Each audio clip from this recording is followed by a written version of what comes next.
TimeShot, yes, TimeShot. I'm in the place where my friends are, and I know together we'll go far. Yeah, TimeShot, yes, TimeShot. And I'm still doing things the TimeShot way. Hello, people. It's Poet, and we're back on TimeShot. I am recording this immediately after the last episode, simply because, like I said in the last episode, I didn't have a big chance of telling you guys like what's going on for the channel. Talk about some of the maybe the grumblings about YouTube that you might have heard lately. Yes, there are always more grumblings. Wanted to give kudos to someone who recently passed away, as well as talk about my personal life and how the finances are going and all that kind of stuff. Keep you guys updated on all that, because I know that you guys care. I know that you guys are certainly, in more ways than one, invested in that way. And so let's talk about all of that. Let's talk about all of that. Of course, this episode I'm not going to talk about really what games I've been playing, because I did the last episode and nothing, literally nothing, has changed since that episode to this episode. Spent a ton of time playing Destiny 2, still playing it. Started recording Cat Quest again, enjoying that, loving it. And what more can I say? That's about it. So, with that all aside, and with the last episode discussion aside, I think I'm going to actually keep working on it, keep working on the patron haul. I need to find or source out some emeralds in some way. Edson's got a crap ton of villagers still. They might not give the greatest things, but they will give emeralds for really inexpensive things like coal. So maybe I should go coal mining. I don't know. I kind of have to go over there, source out what's there before I can really see. Like this coal, it's mostly coal going into the furnaces now, because I think I've run out of oh no, I didn't run out of these. Let's see, I've got 3 of them here, 3 of them there. Let's go like that. Start putting some of this stuff in here, because they burn longer and, well, they're just better. So I got lots of coal. I do have coal. But anyway, okay. So let's start. Where should we begin? First of all, like I said, I wanted to give kudos to someone who's passed away. It might be an interesting way of putting it, but it's important that I get this out. I don't usually do this. I don't usually reflect on those kinds of topics. But as some of you may have heard, a YouTuber who was definitely a inspiration to me, a help to me in many ways, Total Biscuit, unfortunately did pass away. But with that said, his legacy, I mean, I can't imagine the number of YouTubers, content creators, and just even the viewers in general he influenced with some of the discussions that he had. He talked at length about a variety of topics, a lot of them dealing with some of the unfairness of YouTube, when so much is wrong with the YouTube model, how they treat creators, how companies treat creators, how copyrights work, how people were getting false copyright claims against them, and so on and so forth and so on and so forth. Like, typically, if I needed to know something or learn something about a certain topic on YouTube, you know, say someone was facing scrutiny or adversity, or say they had some kind of a copyright issue where someone was starting to claim all of their videos, and it's just super unfair, not fair at all. He was usually there. He was usually one of the ones talking about it, ranting about it, explaining why it's bad and how we can fix it and what you should be doing, what YouTube should be doing. And that was so awesome to always see those kinds of videos from that person, and to really put it into perspective. A lot of my ranting that I did, and a lot of the ranting that I do, and a lot of the topics that I even talked about in the past, I often would preface by saying, I got this from Total Biscuit. You may have heard of him, you may not have, but this is where I got this idea to talk about this. These comments are from him, you know, and so much of what I did, what I have done, and what I continue to do is related to what he did. You know, and yes, we're just playing some Minecraft videos here, and you know, chatting on the side, while his videos were almost entirely geared towards those kinds of topics. A dedication that I certainly would never have. He was an inspiration to my channel, for sure. And it is sad that someone like him is gone. So I just wanted to give kudos to him in general, and say, you know, I think that he will continue to be an inspiration to me, despite him being gone for years and years and years to come. And yeah, I'm thankful that he was a part of this world. Oh boy. I don't have meat. I can't run. Oh god. Mistakes have been made. Mistakes have been made. Okay. I need to, you know what I need? Is for a little bit of daylight here. Would be great. Anyway. That aside, let's get on with the rest of the episode here, and say that, let's see, in terms of how we've been doing, we're all right. I think I've covered this before. Financially, we're all right. We both now have full-time jobs, which is definitely part of it. And you know, let's where are his villagers, by the way? Are they down here? It's been so long since I've been here, I don't even remember anymore. I feel like this is probably part of it in some way. Oh, it's a skeleton farm. Yeah. Okay. Hello. Hello, hello, hello. I think we found... Look at the quartz. I think we found it.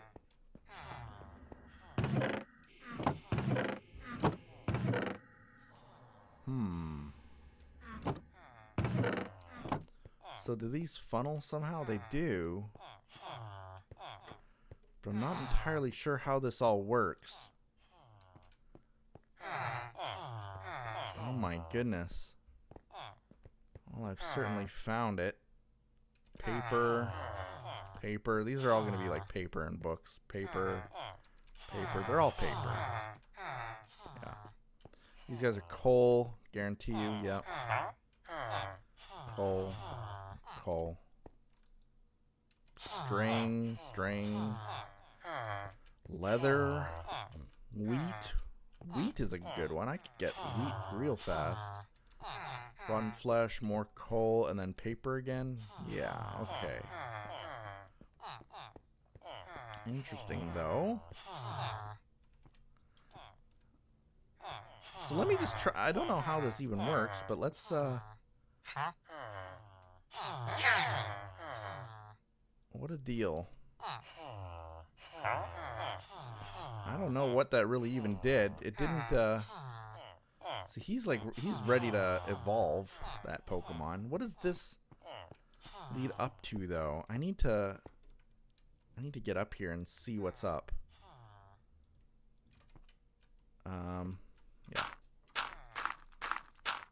There we go. I'm gonna steal all that quartz. No, I'm not gonna take it, but I'm so tempted to. What is this?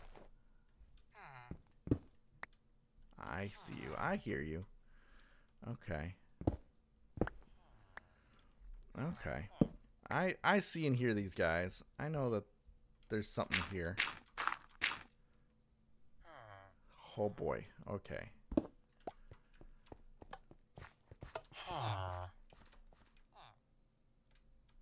So I don't know if this is like running on its own. I think it might be.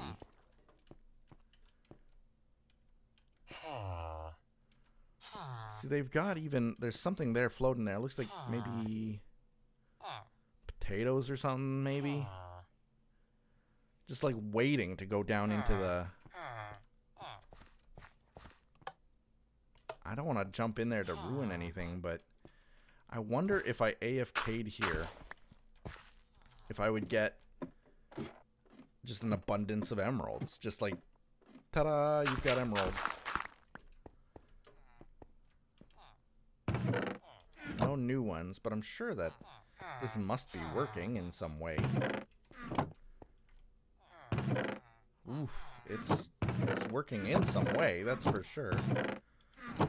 There's potatoes and carrots there for days.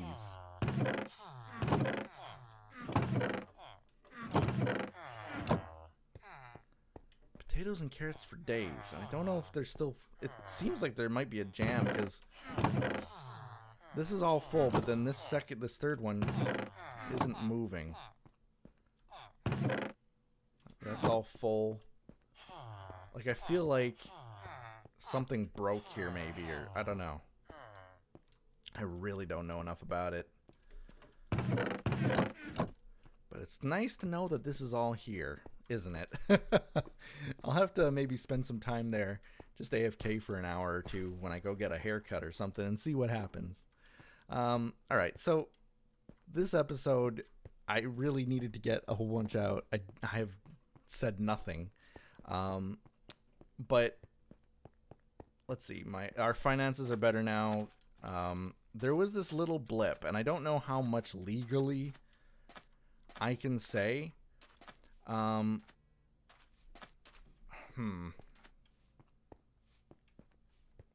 Yeah, maybe as far as like my pay goes, I shouldn't be saying anything. There's nothing stopping me from telling you how much I make. But it's when I talk about some issues that went on lately that, you know, they may not appreciate that. And it's not anything on my employer. I actually get paid through a third party. Sort of like a placement agency or what do they call those even? Not a job finder place, but like work.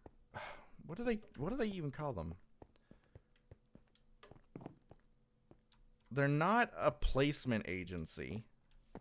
Like, I know that those places exist. Like, you would say, okay, I'm looking for work. So you go to this placement agency, you submit your resume, and then they kind of farm you out to all of their clients and get you a job.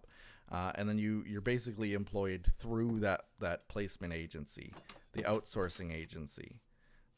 That's not quite it, but all of the finances, all of that kind of stuff is taken care of by a third party, which is sort of like that. It's sort of like a placement agency or whatever you would call those. And that is where the issues lied. But it seems like everything is all sorted out now, which is kind of what I was going to fast forward to anyway.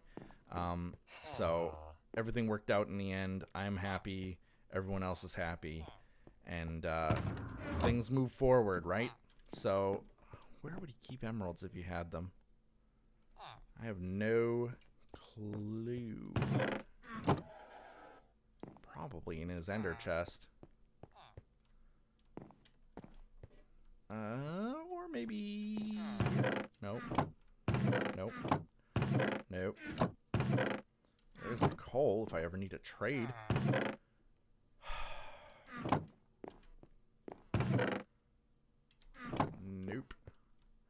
Okay, so here's what I'm going to do. I'm going to clear out some of this stuff right now, so I got to get rid of that. Okay, good enough. I'm going to grab some coal. As much as I can. Look at these blocks of coal, even. Coal, I needed paper was another big one, but I don't see... I think I actually took all of his paper for something else.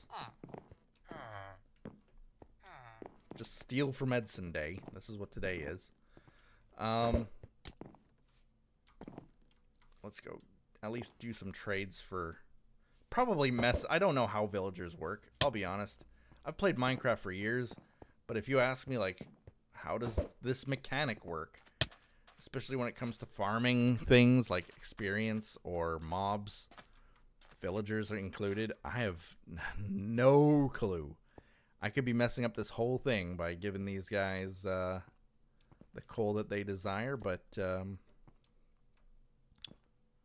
is what it is. I need emeralds now. Maybe he keeps stuff in here.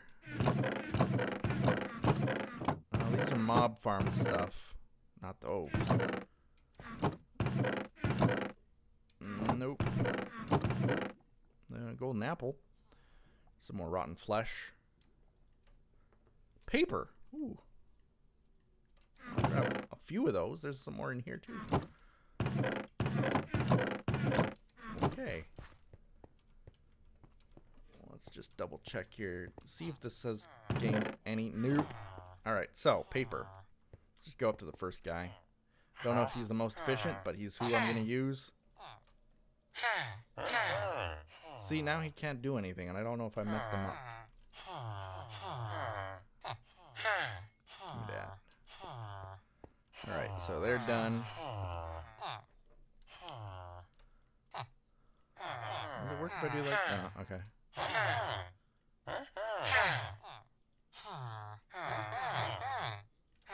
See that? Like, now he's done.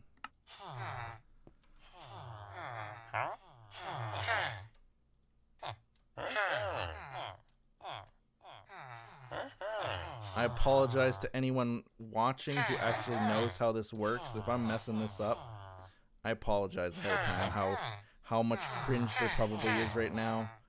But honestly, I just need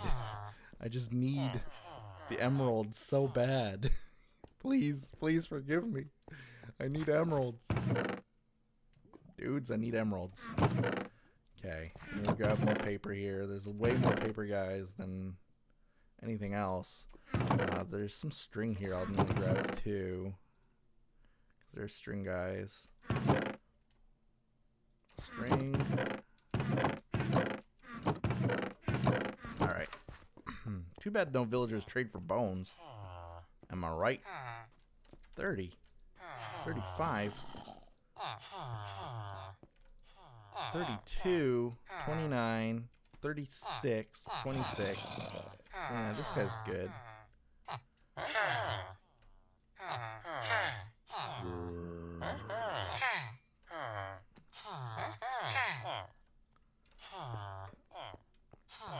Okay, well that zombie sounded pretty close. Okay, those are no, these guys, okay. Wait, is 15 the best? 19, okay. There we go. Surprise I wanted to give you guys is that actually me and Fabe have been chatting about getting the Crew 2 up and running again.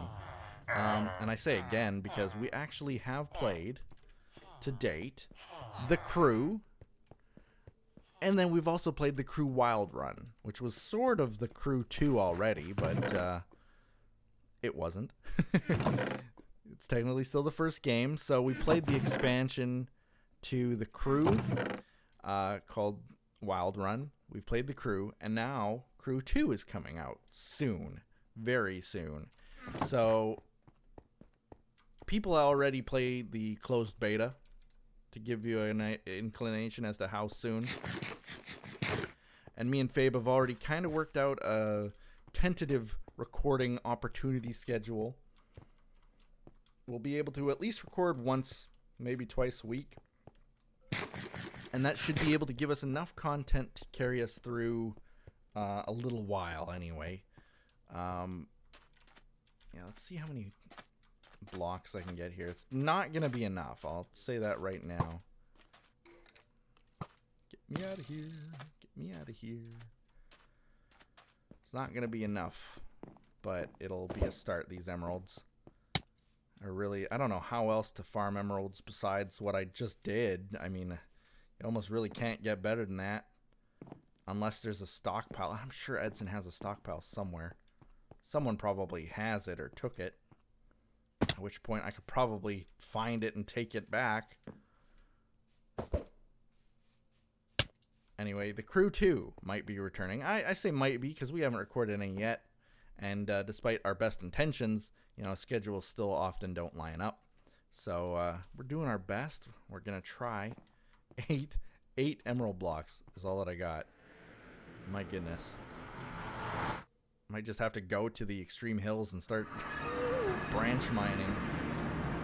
Do some caving. That is genuinely a really good way of getting emeralds, I'll admit. If I've got a fortune pick, this is fortune 3. I could genuinely get a bunch of emeralds that way. But it means that I'd have to go caving, and that's sometimes not the easiest to do. Because I'd almost have to branch mine, honestly. This will be a start. A very, very small start. Okay, so the crew 2 I mentioned. Finances I talked about a little bit. Okay, so there's this other thing, the final thought, and I know that this video is already, you know, over 20 minutes at this point. YouTube changed another policy. Okay, so they've changed a policy where, oh, by the way, you can still submit, as far as I know, the hashtag, again, it's hashtag TimeShot wall submissions, because I started recording this immediately after the last episode. I have not yet even uploaded the first one since I started recording this, so as far as I know, you are still eligible to submit ideas here. I'll wait at least until the end of, well, I'll try to get a design going by the next episode. Not this episode, but by the next one. So keep submitting until you see another TimeShot episode. All right, so let's see. I want to, because I only have so many, I want to use them as wisely as possible. And make it still symmetrical. There you go. Down the stairs we go. That's going to look cool. I think it'll look really good. I just need, like, you know, 20 more. 30 more. It's going to be great. It's going to be so easy to get. Oh, man. Why do I do these things to myself? But anyway, yeah, TimeShot wall is still going. Okay, the thing on YouTube. Let's talk about that very, very, very quickly. Especially there have been some tweets going out that got viral, and I don't know why. People basically saying, like, you know, if YouTube wasn't over yet, it is now. We're all doomed. They've changed how Content ID works. There's no such thing. There's no more benefits to multi-channel networks, which is actually partially true. And that it is what it is. That's just the way that it is. So YouTube's dead, and say goodbye. It's a little extreme, and I wanted to quickly cover that in saying that nothing really has changed. Those networks have always been kind of useless, and they've just now become a little bit more useless. So YouTube updated its policies lately and kind of went so far as to explain that now the way that claiming goes, nothing can, how do I word this? Everything is Content ID scannable now. Content ID, of course, is the system that YouTube uses to monetize content. Find and match copyrighted content. I should clarify, and then monetize it through that third party and so on. That apparently has now changed, and all videos are now subject to scanning. And I think the way that they worded it was a little bit scary, and it got people under the assumption that, you know, if you were ever claimed, then, you know, your whole channel will be shut down and you'll lose all the revenue from it, and you have X amount of days to reply. And there were some very scary wordings there that made it seem that when this happens, if this happens, you're basically never going to be able to make money on those videos again, and you're screwed. That is definitely not the case. And in fact, almost nothing has changed. So I wanted to kind of put people's minds at ease in that sense that, you know, I'm aware of the change. My own network, I'm actually monetized by Broadband TV, BBTV. And they're a nice outfit. They're actually out of Canada. They're located out of Canada. I've been invited to many a party by them, from them, for them, by my talent agent. And if I've ever had any questions, maybe about a legal thing, maybe about a video that got claimed, they have been more than helpful in giving me answers, helping me out. Even if they don't have the answers, they're always very good to reply. And it does have a few other benefits, like there is a collaboration system built into their whole setup that I've never used, but it's there if you wanted it to. They do have a music library. They all networks like that basically include that nowadays, the music library. But do you guys have emeralds? Hello? Give me emeralds. The music library is one of the other benefits, and then they also have like optimization. They have an optimization app that you can actually install on like your Google Chrome or something, and then when you're doing your video, when you're posting it live, they have optimization that will enhance it for searching and so on, and tell you if you're using good keywords and that. So there are a few minor benefits. Those are definitely minor. One of the biggest, and I used to say, if you don't get this benefit, there's no point in a multi-channel network, is that I used to be immune to content ID scanning. So those false claims that used to come up all the time, and there were tons of them, false claims. Those false claims no longer come up. That was how it was for me. And in fact, some of the real claims would never come up. Like they would never find me. They could not find me. They couldn't even claim against me manually. It was just, that is what it is. That was the benefit of being a managed partner with BBTV. They've now contacted me and discussed this with me and told me, okay, we no longer do that. We can't do that. YouTube changed their policy. We cannot offer you a managed partnership anymore. There's no benefit to you. Absolutely no benefit whatsoever in having that anymore. That is what they've told me. And I agree. There's no benefit to that anymore. So now I sit here and I wonder, well, is then there any benefit to having my stuff under a network? I know it might sound crazy. I do still think that if you have your videos under a network, because they have to do business as much as anybody else, and they're losing out when YouTube changes policies like that too, that they must, just based on the business model itself, they must be getting more ad rev than standard. They must be. They must have some push or pull. They might have a sales team actually being able to place specialized ads on channels and stuff. That's how it used to work when I was with Defy Network, and I think even with Curse Network. So they must have a sales team. They must do that kind of stuff, and it must benefit you being under a network in that sense, that your content will get shown more. I find that on a channel that I have a secondary channel. It doesn't have anything for views. Why am I even here? I just walked all the way over here. It doesn't have anything for views, like maybe 15,000 or so total.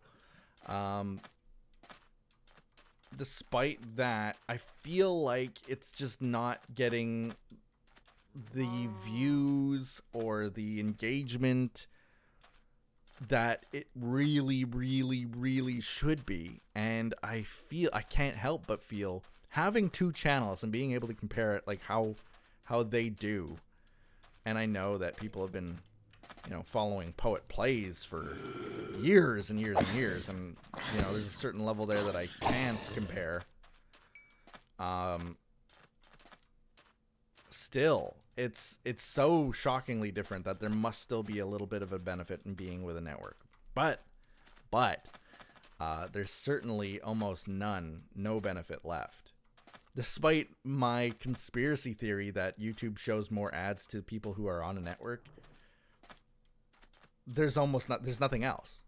Used to be back in the day, and I mean back in 2010, 11, even into 12, YouTube had a bunch of different policies that they would give to their own partners. YouTube actually had their own partnership department. And I've even met the guy who used to head the thing. They used to partner channels randomly, it seemed, who were doing good in views and, subscriber counts, and were engaging and professional and all that kind of stuff. And what they would give those channels was a custom profile ability. I think that was offered only to partners. It might have been everyone, but they gave them a custom banner that you could put above your username on your channel. And I think that even features like annotations might have only been partner only. There were some pretty core features that were only available to specialized YouTube partners. And to get into that partnership network was like trying to become a Twitch partner, for example, these days.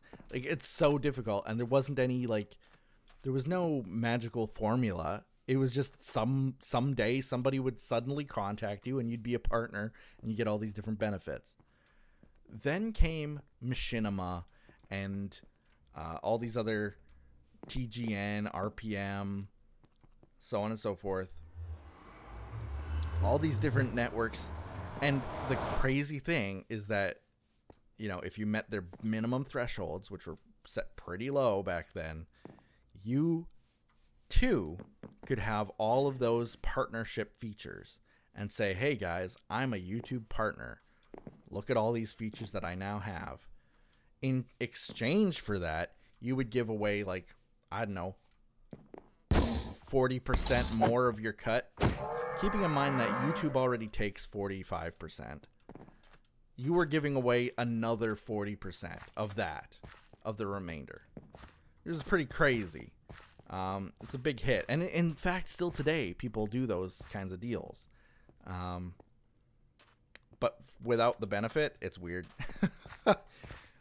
Maybe they really just need the music library access for that much. I don't know. It's a cost of doing business, but it's a pretty big cost. It's a steep hit. Imagine you go to work every day, you get a wage, but then this guy meets you at the door to your office or to your place of work and just takes half of your money away for an iTunes gift card. Like, that's kind of what a multi-channel network does these days. So I don't like that. I don't like that idea. I want all of my money. And so I had to get custom contracts written up, and a lot of the time it was with me knowing full well there is no benefit to this anymore. YouTube gave partnership to everyone, and that's just it. Everybody has it. Everybody gets the same set of tools. The only benefits are those that a channel network can add on top of it, which have been less and less and less, because I think YouTube really feels like a lot of these networks are strong-arming people. I don't think YouTube likes the fact that they do deals like 60% revenue share. That's a big cut, and I don't think YouTube executives like that. I don't think they think that's fair, and it's not fair. So they're looking out for people by removing these things and making these kinds of changes. As crazy as that sounds, it's actually to people's benefit if these channel networks go away. That said, I kind of feel like, yeah, I do miss the days where there were some benefits to it. I wish things like that would happen again. Maybe directly from YouTube's side. Maybe they need to bring back their partnership program. I don't know. Would I even be applicable anymore to the partnership program? Like, I'm sure that the top channels these days would be eligible, but I'm not a top channel anymore. I mean, I used to get upwards of 3 million views a month. Now I'm down to maybe 1.5 million views a month.